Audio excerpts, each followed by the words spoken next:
Hey guys, welcome to the R K says.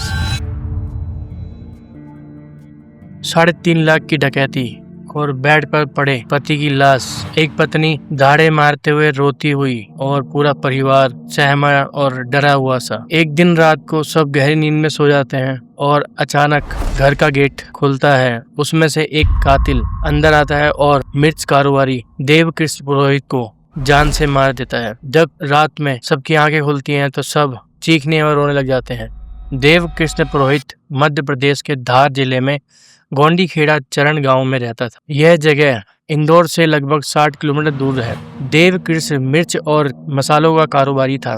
वह यहाँ पर अपने पुश्तैनी के मकान में रहता था। देवकृष्ण के घर में उसकी माँ, बहन और उसकी वाइफ साथ में रहा करते थे। देवकृष्ण की माँ ख्याची बाई अपने बेटे के बेहद करीब थी। देवकृष्ण की बहन का नाम ज्योति है, जिसकी शादी 20 अप्रैल 2026 को फिक्स हो गई थी। देवकृष्ण की वाइफ अपने बेटे के साथ में उसी घर में रहा करती थी। देवकृष्ण के पिता की मृत्यु बहुत पहले ही हो चुकी थी। पिता की मौत के बाद देवकृष्ण ही अपने घर का इकलौता बेटा और एकमात्र सहारा था। पिता के ना रहने के बाद उसके परिवार वालों ने, माँ और बहन ने उसको पाल पोस के बड़ा किया था और उसका मिर्च का कारोबार भी सेट किया था। देवकृष्ण और प्रियंका दोनों मूल रूप से मध्य प्रदेश के धार जिले के रहने वाले थे।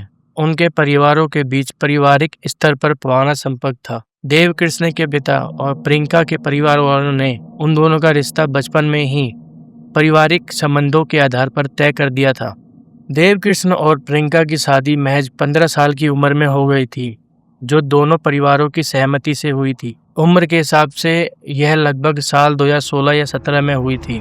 प्रियंका अपनी शादी से पहले अपने मायके बाद धार जिले के अंतर्गत आने वाले एक स्थानीय गांव में अपने माता पिता के साथ रहती थी।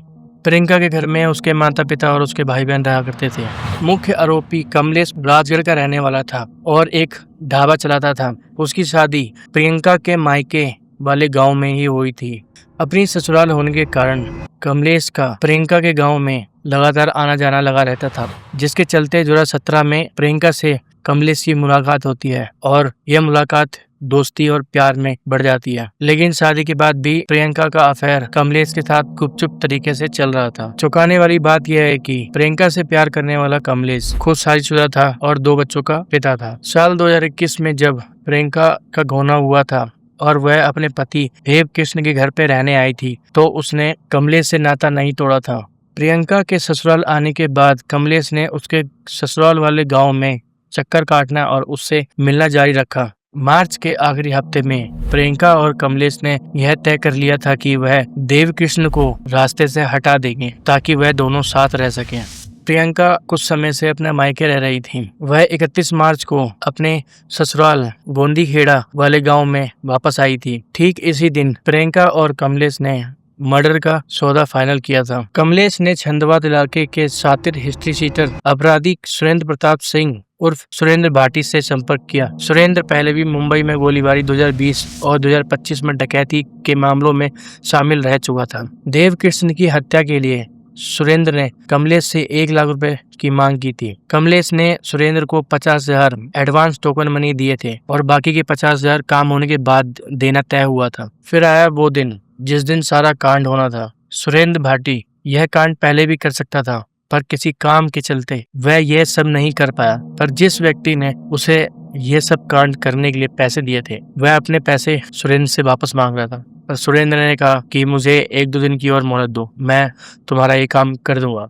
6 या 7 अप्रैल को अपने घर का मुख्य दरवाजा जानबूझकर खुला छोड़ दिया गया था और आधी रात को सुरेंद्र प्रताप सिंह और भाटी घर में दाखिल हुआ और सोते हुए देवकृष्ण पुरोहित को धारदार हथियार से ताबड़तोड़ सर पे हमला किया, जिसकी वजह से उसकी मौके पर ही मौत हो गई। सुरेंद्र ने प्रियंका के हाथ पर बांधे और उसके मुंह में कपड़ा ठूस दिया। सुरेंद्र छत के रास्ते भागने के कुछ देर बाद प्रियंका ने अपने घर वालों और पड़ोसियों को चिल्लाकर बुलाया और इकट्ठा किया। पड़ोसियों और घर वालों के आने के बाद पड़ोसियों ने पुलिस को इन्फॉर्म किया और पुलिस कुछ ही देर में देवकृष्ण के घर पर पहुंच गई। प्रियंका ने पुलिस को कहानी सुनाई कि 3-4 नकाबपोश लुटेरे घर में घुसे और उन्हें बंधक बना के 3-3.5 लाख की नकदी और गहने लूट देखकर उसके पति को मारकर भाग गए। इस घटना के तुरंत बाद सोशल मीडिया पे प्रियंका का एक वीडियो काफी वायरल हो रहा था, जिसमें वह रोते बिलखते पुलिस और मीडिया के आगे बेहद भावुक होकर अपना इस डकैती का ब्यौरा दे रही थी।